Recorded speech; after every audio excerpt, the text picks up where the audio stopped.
Sur les réseaux sociaux, je reçois beaucoup de messages de gens qui me demandent comment est-ce que je fais pour financer mon train de vie. C'est vrai que de l'extérieur, on a l'impression que je suis super riche, que je passe mon temps à voyager H24 pour des expériences qui sont complètement folles à l'autre bout du monde et à surfer sous les cocotiers. Alors oui, je voyage beaucoup, non, je suis pas extrêmement riche. Et du coup, les gens se demandent d'où vient mon argent, comment j'arrive à financer tous ces voyages-là, est-ce que ça coûte cher au final de voyager comme je le fais aux quatre coins du monde pour surfer. Si jamais tu te poses toutes ces questions-là et que tu as envie potentiellement de faire pareil, cette vidéo va être faite pour toi. Parce que je vais tout expliquer. En toute transparence, je vais t'expliquer d'où vient mon argent, combien ça coûte de voyager comme je le fais, est-ce que toi aussi tu peux faire de même, puis est-ce qu'il faut être riche pour voyager comme ça. Et tu vas voir que les réponses que je vais te donner sont un petit peu surprenantes.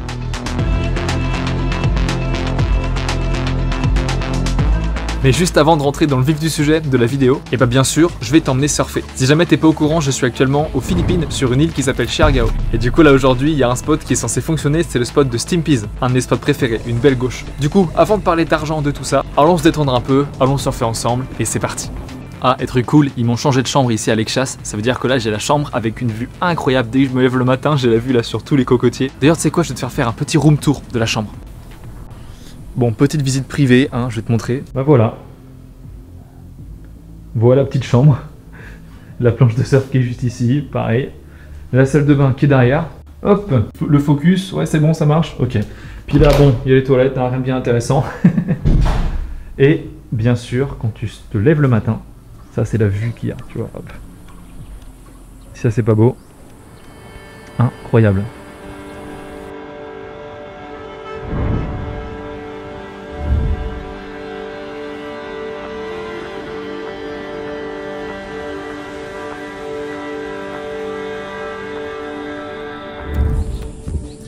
Bon, là je viens de passer en mode à l'iPhone parce que je peux pas emmener ma caméra avec moi à l'eau. Mais bon, c'est pas grave.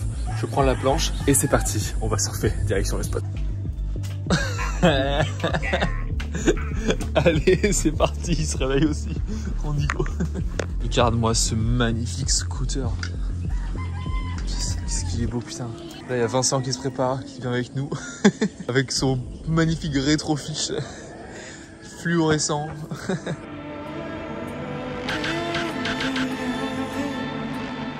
Aujourd'hui, on est avec la team des Français. Nous avons Vincent d'un côté avec son rétrofiche jaune-orange. C'est incroyable. Énorme. Et nous avons Constance avec sa board éclatée au sol. Ah d'ailleurs, c'est en train de piler le truc que tu m'as réparé. Attends, où est-ce que c'est? Ah merde, t'es en train de dire que ma réparation est merdique? Ouais, bah clairement parce que... Attends, moi j'étais dans l'eau, mon scooter. Et on va tester aussi le Twin Fin aujourd'hui. Qu'est-ce que c'est beau quand même ici. Ah. Ça met les boards.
là du coup on devrait devoir parler. On va commencer, petit débrief de la session. Franchement c'était trop cool. Donc comme tu as pu voir, on a swipé de board vers la fin de la session. Donc j'ai quelques petits plans de moi avec cette espèce de rétro fiche jaune qui était super top. On aurait dit franchement d'avoir un longboard version shortboard. Donc la taille de la planche est minuscule, mais la flottabilité, tu vois, la stabilité est complètement différente. Et du coup ça te force à vraiment accentuer les mouvements quand tu génères de la vitesse et avoir un espèce de flow qui est complètement différent que le flow beaucoup plus agressif d'un shortboard. Donc franchement, expérience à refaire. Et voilà, une belle petite session à Steam Piste qui restera comme toujours mon spot préféré ici à Shergao. Bon, maintenant on va parler de choses sérieuses parce qu'on va parler d'argent. Et pour ça, je vais changer un petit peu le cadre et je vais mettre un petit micro ici pour avoir l'air plus professionnel. C'est parti. Là c'est mieux. On va pouvoir commencer les choses sérieuses. Je vais t'expliquer comment je finance mes voyages. Donc déjà, d'où vient mon argent, combien je gagne exactement. Puis aussi, combien ça coûte de voyager comme je le fais. Tu vois, sur des périodes genre 3, 4, 5, 6 mois, combien ça me coûte tous les mois. Et la troisième partie, c'est est-ce que tu peux faire pareil? Et pour ça, j'ai quelque chose d'assez intéressant pour toi. Petite anecdote, quand je suis arrivé ici à Shergao, aux Philippines, j'ai rencontré 2 abonnés de Waved qui sont devenus des amis et qui ont 2 profils de voyage complètement différents. D'un côté, on a Constance, c'est une personne qui voyage un petit peu sur le budget, qui essaie de dépenser le moins possible et d'économiser le plus possible justement pour voyager à pas cher. Et puis de l'autre, on a Vincent, c'est un salarié qui a réussi à négocier pour avoir un emploi à distance, donc pour travailler en télétravail, mais qui est aussi surfeur et qui du coup profite de son temps ici pour travailler et surfer en même temps. Et puis à moi je suis entrepreneur, du coup j'ai mes projets à moi et j'essaie de gérer mon argent avec mes propres sources de revenus. Donc ce qui fait qu'à nous trois, on a 3 manières de voyager qui sont complètement différentes, mais on arrive quand même à faire du surf dans des destinations de fou. Donc ça sera dans la 3e partie où je te montrerai les petites interviews parce que je pense que tu vas pouvoir en tirer plein de leçons.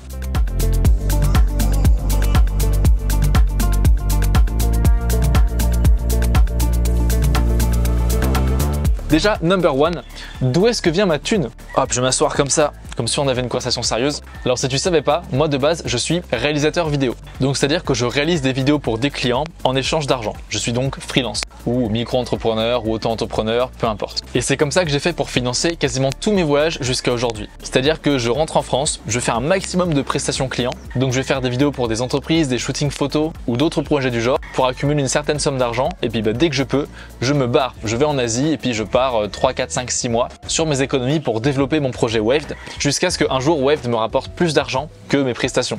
Comme ça un jour je pourrais vivre 100% grâce à Waved. Donc voilà d'où vient ma thune. En soi je suis pas héritier de quelconque famille ou je ne sais quoi, j'ai juste du coup été freelance. Par contre si j'ai bien une chance, et là c'est pas forcément grâce à mon travail, c'est juste que j'ai été chanceux, c'est que chez moi je vis dans une dépendance chez mes parents. Donc on a une maison et moi je suis juste en bas de la maison, ce qui fait que je paye pas de loyer quand je suis en France. J'ai cette chance là et je suis infiniment reconnaissant d'avoir ça. Ce qui fait que quand je rentre en France, je gagne de l'argent et je peux directement économiser cet argent pour repartir en voyage. J'ai pas de gros loyer à payer tout le temps, donc c'est vraiment un avantage que j'ai et j'en suis 100% conscient et je sais que c'est pas forcément la situation qui est pareille pour tout le monde. Bon, je verse un petit loyer symbolique à mes parents, mais c'est pas vraiment un loyer. Après, au-delà d'être réalisateur vidéo, je suis surtout consultant en communication et stratégie de création de contenu. Donc des entreprises comme par exemple La Pointe Surfcamp, avec qui j'ai pu travailler l'année dernière, vont me payer pour que je crée du contenu et que je les aide à créer une stratégie de contenu tous les mois pour faire grossir leurs réseaux sociaux. D'ailleurs, je pense que tu comprends maintenant que c'est pour ça que les vidéos de Waved ont une certaine qualité. C'est que avant d'être surfeur, je suis avant tout producteur vidéo. Donc je sais comment créer des vidéos de qualité, je sais comment raconter des histoires et c'est de cette façon-là que j'essaie de me démarquer sur cette chaîne. Voilà, maintenant tu sais tout sur d'où vient mon argent.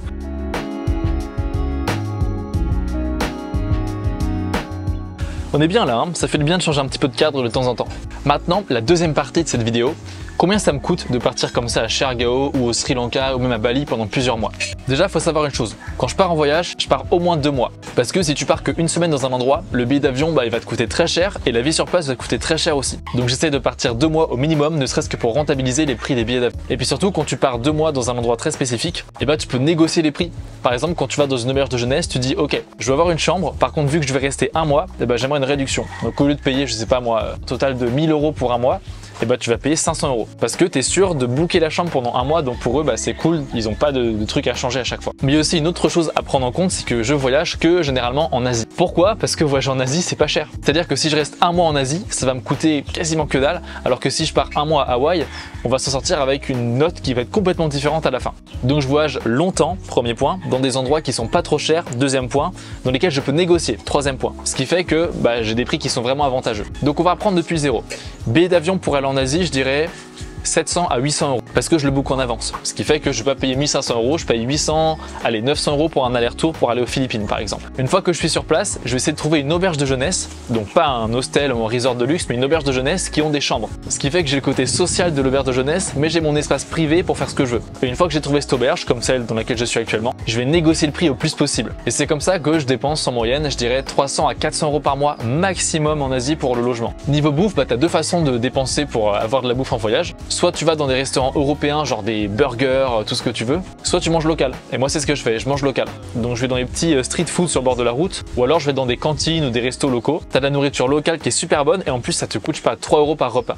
Donc on va dire allez 200 € de bouffe par mois. Et ensuite pour mon scooter, donc pour le moins de déplacement, ici ça coûte à peu près je dirais 5-6 € par jour pour avoir un scooter. Donc ça fait plusieurs centaines d'euros à la fin du mois. Mais moi ce que j'ai fait c'est que j'ai acheté mon propre scooter. Donc j'ai payé 500 ou 600 € pour avoir mon propre scooter à moi qui m'appartient. J'ai fait 2-3 réparations dessus qui m'ont coûté 30 balles et je vais le revendre à la fin de mon trip. Ce qui fait qu'à la fin bah, j'aurais payé 0 pour mon scooter. Et ça c'est possible uniquement parce que je reste 4-5 mois sur place. Donc si on faisait un espèce de petit résumé, je dois dépenser en moyenne par mois à peu près 800 € entre le déplacement, la bouffe, le logement et tous les petits kiffs que je me fais à côté. Maintenant la partie que vous attendez tous ou que tu attends, c'est est-ce que oui ou non tu peux faire pareil.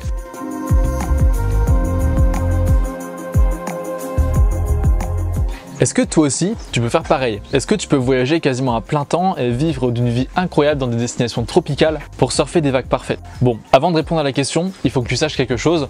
J'ai pas une vie parfaite du tout.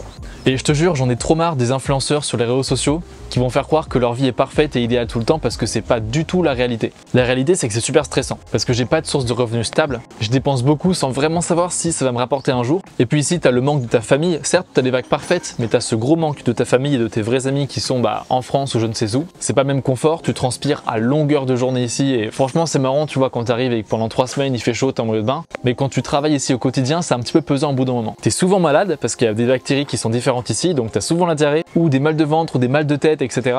Puis des fois il t'arrive des embrouilles avec des amis aussi sur place, parce que tu vois, tu rencontres des gens, il y a toujours des petits dramas. Enfin, la vie est pas idéale et faite de plages parfaites avec des vagues parfaites parce que des fois il va pleuvoir pendant 2 semaines et c'est des pluies tropicales qui s'arrêtent pas et tu vas pas surfer pendant ce moment-là. Je dis ça parce que j'ai pas envie que tu idéalises ma vie ou que tu idéalises la vie des influenceurs parce que souvent les mecs ils vont se réveiller, ils vont avoir une grosse diarrhée, ils vont te poster des photos de plage avec des cocotiers et des moments parfaits alors que c'est pas du tout la réalité. J'ai beaucoup travaillé avec des influenceurs, notamment à La Pointe Surf Camp et aussi dans mon passé.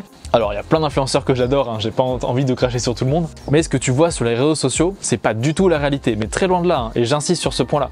Bon, maintenant que ce petit disclaimer a été dit, j'espère que ça t'aura fait plaisir de savoir que j'ai pas une vie parfaite. Mais la question c'est que, si jamais tu avais envie de voyager comme moi, à plein temps, est-ce que ça serait possible? Et pour ça, j'ai fait des interviews de Vincent et de Constance. Vincent et Constance, comme j'ai dit au début, ils ont 2 profils différents. Constance, elle essaie de tout économiser pour vraiment pouvoir voyager sur le budget le plus minimum possible. Et Vincent, lui, il bosse en télétravail, donc il gagne de l'argent pendant qu'il est ici, mais il n'a pas tout son temps libre. Je te laisse écouter ce qu'ils ont à dire parce que tu vas voir que même sans argent, tu peux voyager. Oh oui, c'est un peu surprenant, mais même sans argent, c'est possible. Je te laisse écouter les interviews.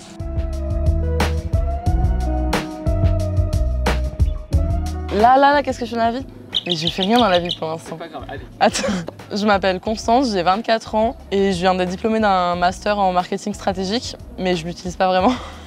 Alors, moi c'est Vincent du coup, 29 ans, ça fait 3 ans là que j'ai commencé à travailler en fait, je sors d'études. En fait après la période du Covid, avec ma femme du coup on voulait un peu changer d'air parce qu'elle ça se passait mal au boulot. Moi ça se passait très bien mais j'étais toujours attiré par l'idée de voyager un petit peu. Un peu de surf trip parce que j'en avais jamais fait dans ma vie et comme j'ai commencé à surfer à peu près à la même période où j'ai commencé à travailler, c'est-à-dire il y a à peu près 3 ans, c'était un peu l'occasion.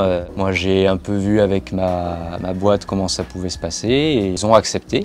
Et du coup, avec ma femme, on s'est retrouvés à commencer notre voyage il y a 1 an, maintenant à peu près en mai 2022.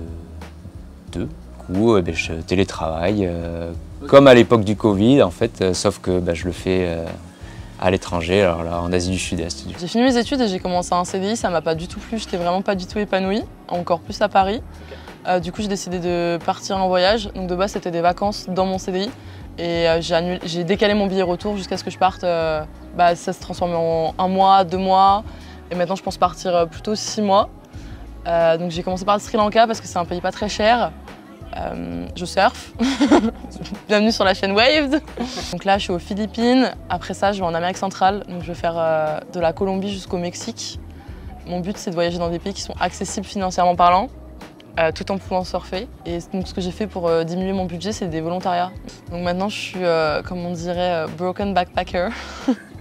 Je suis obligée de vivre sur mon budget, donc je suis vraiment partie avec des économies. Mon but, c'est de dépenser le moins possible. Si je dépense le moins possible, je peux voyager le plus longtemps possible. Donc je suis pas en vacances, dans le sens où je peux me faire plaisir. J'ai des coûts fixes, donc c'est vraiment logement, nourriture et transport. C'est ce qui coûte le plus cher. Je suis obligée de faire super attention sur les repas. J'ai vraiment un budget journalier que je me suis fixé. Je peux pas le dépasser. Si je déconne un jour, il faut que je fasse super attention le reste de la semaine. Alors oui, je peux combiner le surf et le travail, tout à fait faisable. Donc il faut savoir quand même, j'ai mes horaires français, c'est-à-dire je fais à peu près 7 heures dans la journée. J'ai ma demi-journée obligatoire avec mes collègues, généralement l'après-midi. Donc mes heures restantes, généralement mes heures du matin, je les dispatche un peu comme je veux. Et souvent, je vais surfer le matin. Et du coup, après, je répartis les horaires qui me restent à faire dans la journée. Soit à la fin de matinée, soit début de matinée si je surfe en fin de matinée, ou soit le soir si je passe toute la matinée à surfer. Alors comment je fais pour voyager en dépensant le moins possible? Déjà je pense avant de voyager, c'est la préparation. Donc il faut vraiment avoir un budget. On ne peut pas partir avec pas d'économie parce qu'il peut toujours nous arriver X ou Y problème. Il faut payer les visas, il faut payer les billets d'avion. Et même si on est One Life, il y a un truc où on ne peut pas déconner, c'est les billets d'avion, il faut les réserver en avance. Les 3 mois avant que je parte, je faisais super attention à mes budgets. Il n'y avait pas de déconnade en soirée, il n'y avait pas de shopping inutile. C'était vraiment, en fait, on est obligé de faire super attention parce que chaque euro d'économiser en France, c'est plus pour le voyage. Du coup, comment je fais pour voyager, pour vraiment pas dépenser? Je voyage en auberge de jeunesse, donc je suis tout le temps en dortoir. J'ai pas de chambre privée. Je mange local, je mange du riz tous les jours. C'est super simple en fait, en vrai la meilleure nourriture qu'on trouve en Asie c'est celle qui coûte le moins cher honnêtement. J'ai adoré les réponses que j'ai reçues en posant toutes ces questions à Vincent et Constance. Mais j'ai voulu finir ces interviews en posant 2 dernières questions. Et la première, elle va t'intéresser parce que c'est « Est-ce qu'il faut être riche pour voyager ?» Et voilà ce qu'ils m'ont répondu. Pas besoin d'être riche pour voyager, il faut être organisé, il faut se mettre une petite somme de côté, bien sûr avant de partir, pour s'assurer les arrières. Voilà, on ne va pas faire peut-être les plus beaux resorts, je pense qu'on peut quand même en faire si on y va dans les pays en question en arrière-saison. Moi j'ai eu cette chance-là, donc ça se fait. Si vous partez à 2 comme c'est mon cas, voilà, c'est mieux si les 2 ont un peu d'argent, parce que s'il y en a qu'un qui provient au couple, il va falloir faire aussi des sacrifices et c'est tout à fait faisable. On n'a vraiment pas besoin d'argent pour voyager. Je pense que j'en suis vraiment l'exemple. 12 € par jour au Sri Lanka. Enfin, faut juste choisir ses pays et il faut pas être une princesse. Mais la vie en auberge, c'est super cool et c'est super clean. On dort super bien. Voyager, c'est accessible à tout le monde. Il faut juste s'en donner les moyens, avoir un peu d'organisation. C'est sûr qu'en dernière minute, tout est beaucoup plus cher. Et je pense qu'il faut se laisser un peu de marge. Parce que, comme tu disais, je négocie les prix. C'est moins cher de booker directement les hébergements que d'aller sur Booking ou Hostelworld. Si tu restes plus longtemps, tu peux négocier. Ma stratégie aussi, d'ailleurs, aux Philippines, c'est j'en ai pas parlé, mais c'est de rester plus longtemps au même endroit. Ça coûte beaucoup moins cher de rester plus longtemps au même endroit que de vouloir faire une semaine ici, une semaine là, une semaine là. Et je préfère voir moins de choses, mais mieux les exploiter et me faire des potes incroyables pour plus apprécier les moments. Parce que je suis quand même solo backpacker, donc c'est un style de voyage un peu différent. Mais du coup, voilà, je suis venue aux Philippines pour 3 semaines et j'ai décidé de faire que Siargao, alors que tous mes potes, ils font Palawan, Coron, et en fait, ils bougent d'île, ça fait des transports en plus, tu perds beaucoup de temps dans ton voyage. Ça fait que ton scooter, tu peux le louer que pour 1 semaine, tu n'auras pas le même prix que pour 3 semaines, etc., etc., etc.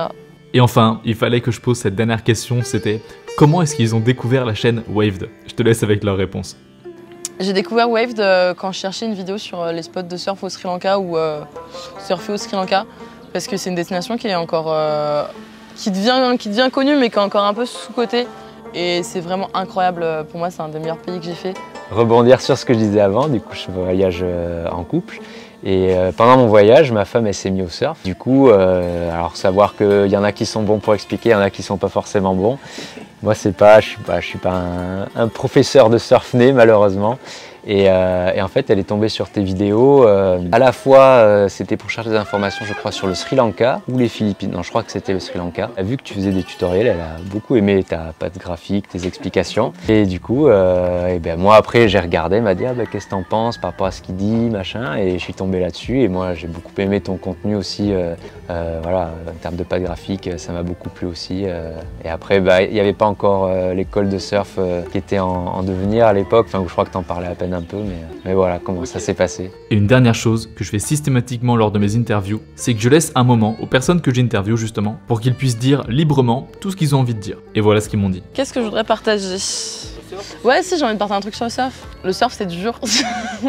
Aller sur la chaîne Wave pour progresser. Non, le surf, c'est pas un sport facile, mais c'est vraiment super cool. Et quand t'es entouré des bonnes personnes pour aller surfer, que t'as ton groupe de potes, c'est ça qui fait que c'est magique. Et en fait, faut y aller tout le temps. Faut persévérer, faut jamais abandonner. Et moi, j'étais nulle il y a 2 ans. Et là, je peux enfin aller surfer avec des potes qui ont du niveau et ça fait trop plaisir. Et je peux dropper Hugo sur des vagues. Et ça, c'est vraiment incroyable. Penser à prendre des risques, c'est comme ça qu'on progresse, tout en faisant attention, bien sûr, garder quand même un petit peu les pieds sur terre, mais c'est, je pense, sur la planche, tout à fait. C'est comme ça qu'on progresse quand même, dans tout, je pense, les sports extrêmes, c'est comme ça qu'après, on arrive à son meilleur niveau.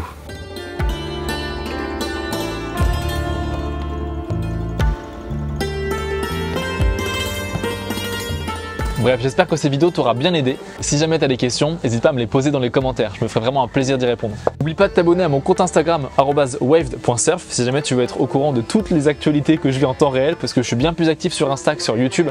Et tu peux aussi t'abonner au mail Waved si tu veux toutes les semaines recevoir des informations exclusives sur le surf, mes aventures, des anecdotes, etc. que je peux t'envoyer directement sur ta boîte mail en privé. Tous les liens sont en description comme d'habitude. Allez, moi je te dis à la semaine prochaine et d'ici là, surfe bien. Ciao!